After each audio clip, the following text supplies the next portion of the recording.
மகா சிவராத்திரி விரதம் மற்றும் வழிபாடு பற்றி அனைவருக்கும் தெரியும்.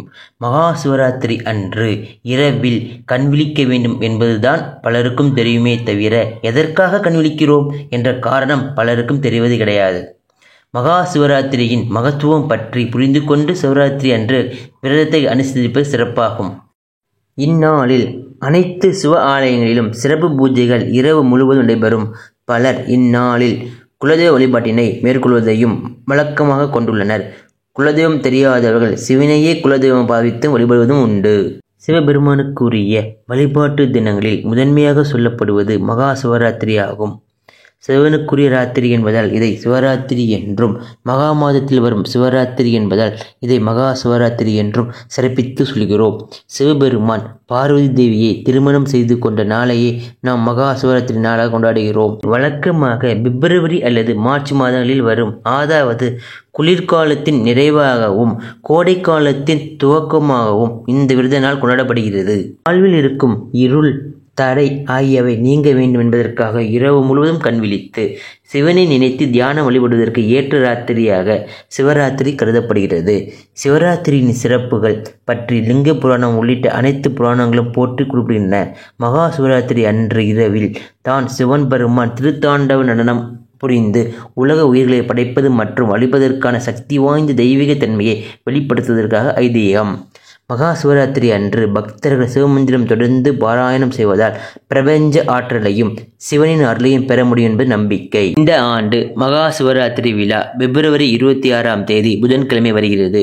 ஒவ்வொரு மாதமும் வரும் சதுர்தசி திதியை மாத சிவராத்திரி என கொண்டாடுவதைப் போல் மாசி மாதத்தில் வரும் சதுர்தசி திதியை மகா சிவராத்திரியாக கொண்டாடுகிறோம்.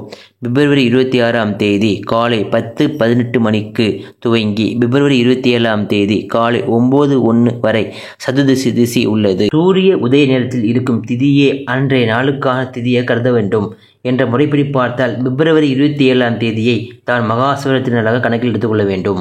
ஆனால் மகா சிவராத்திரி வழிபாடு இரவு நேரத்தில் நடைபெறும் வழிபாடு ஆகும். அந்த முறைப்படி பார்த்தால் பிப்ரவரி 26 அன்று இரவுதான் சதுர்தசி திதி உள்ளது. இதனால் மகா சிவராத்திரி விரதம் இருப்பவர்கள் பிப்ரவரி 26 அதிகாலையிலேயே விரதத்தை துவங்கிவிட வேண்டும். அன்று பகல் முழுவதும் விரதம் இருந்து பிப்ரவரி 26 அன்று இரவு கண் விழித்து சிவ பூஜை செய்ய வேண்டும்.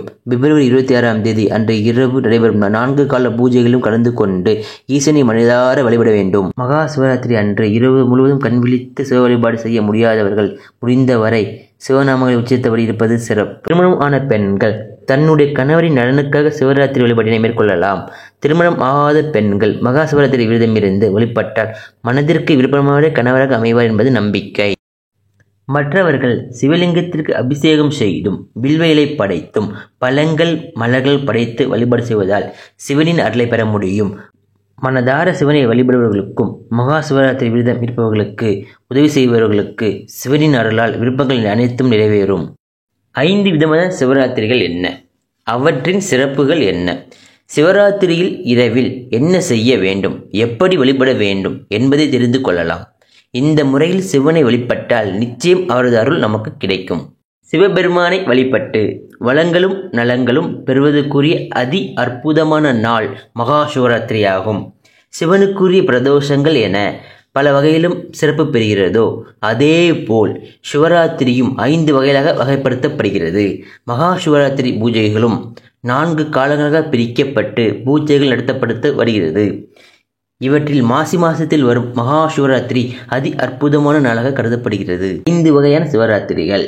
யோக சிவராத்திரி என்பது யோகத்தின் மூலம் ஒரு யோகி தனக்கென ஒரு இரவை உருவாக்கி சிவனை வழிபடும் சிவராத்திரி. நித்திய சிவராத்திரி என்பது தினமும் வருவது. பக்ஷ சிவராத்திரி என்பது 2 வாரங்களுக்கு ஒரு தடவை வருவது. மாச சிவராத்திரி என்பது மாதம் வருவதாகும். வருடத்திற்கு ஒரு தடவை வரும் சிவராத்திரி மகா சிவராத்திரி ஆகும்.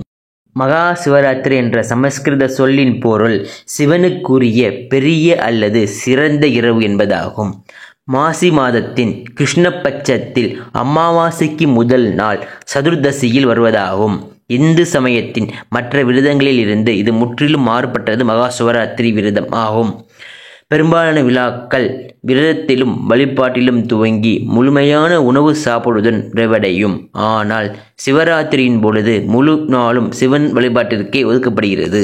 மகா சிவராத்திரியின் நோக்கம் மனம் போனபடி போகும் புலன்களை கட்டுப்படுத்துவதே விரதம் இருப்பதன் அடிப்படை நோக்கமாகும். உணவை தவிர்க்கும் பொழுது உணர்வுகளை கட்டுப்படுத்துவது என்பது எளிது என்று கருதப்படுகிறது.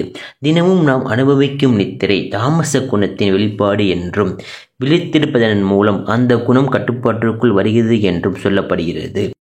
இவ்வாறு உணவையும் உறக்கத்தையும் கட்டுப்படுத்துவதன் மூலம் நாம் சாதாரண விழிப்பு நிலையையும் விழிப்பற்ற உறக்க நிலையையும் கடந்து மிக உயர்ந்த உணர்வு விழிப்பு நிலைக்கு செல்கிறோம்.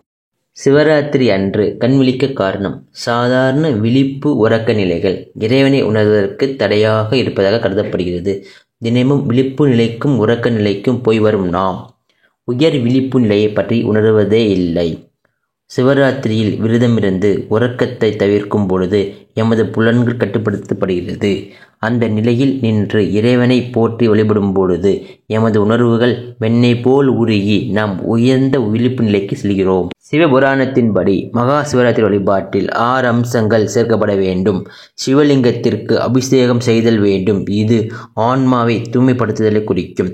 லிங்கத்திற்கு குங்குமம் அணிவித்தல் நல் இயல்பையும் நல்ல பலனையும் வழங்கும். உணவு நெய்வேத்தியல் நீண்ட ஆயுளையும் விருப்பங்களை நிறைவேற்றுதலை குறிக்கும்.